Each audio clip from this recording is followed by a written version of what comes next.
بسم اللہ الرحمن الرحیم۔ ریا، عادت، عبادت۔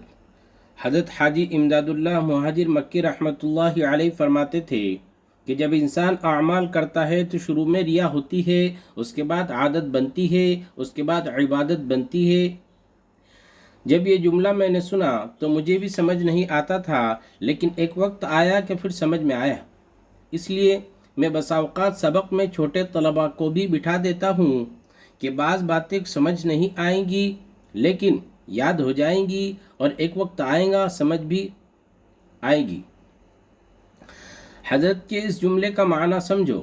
اب ایک طالب علم چھوٹا ہوتا ہے، حفظ کا، پھر متوسطہ کا، پھر اولا کا۔ اب تہجد پڑھنے کو اس کا دل نہیں کرتا، لیکن پھر بھی پڑھ لیتا ہے، اللہ کے لیے یا استاد جی کے لیے۔ استاد جی کے لیے پڑھتا ہے تو یہ ریا ہے۔ ہمارے ہاں ریا کا مفہوم خاص ہے کہ آدمی دکھاوے کے لیے پڑھے یا شہرت کے لیے پڑھے، حالانکہ ریا کے مفہوم میں وسعت ہے۔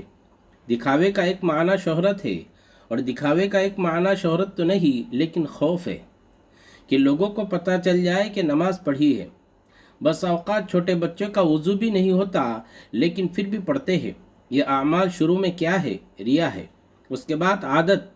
عادت کا معنی کہ انسان بہت سارا وقت نماز میں ایسا گزارتا ہے کہ اس کے ذہن میں قیامت کا استحضار بھی نہیں ہوتا، جنت اور جہنم کا استحضار بھی بوقت عبادت نہیں ہوتا، بس وہ روٹین سے چلا رہا ہوتا ہے کہ نماز بھی پڑھنی ہے، تہجد بھی پڑھنی ہے، تلاوت بھی کرنی ہے۔ اب دیکھیں، جو آپ اسباق پڑھتے ہیں ان کا پڑھنا باعث اجر ہے، باعث ثواب ہے، اس پر اللہ راضی ہوتے ہیں، قیامت کے بعد جنت ملتی ہے۔ لیکن کوئی طالب علم صرف پڑھ رہا ہو، کوئی نحو پڑھ رہا ہو، تو اس کے حاشیے خیال میں بھی نہیں ہوتا کہ میں صرف و نحو پڑھ رہا ہوں اور اس سے قرآن سمجھ میں آئے گا اور ثواب ملے گا، لیکن بس وہ پڑھ رہا ہوتا ہے۔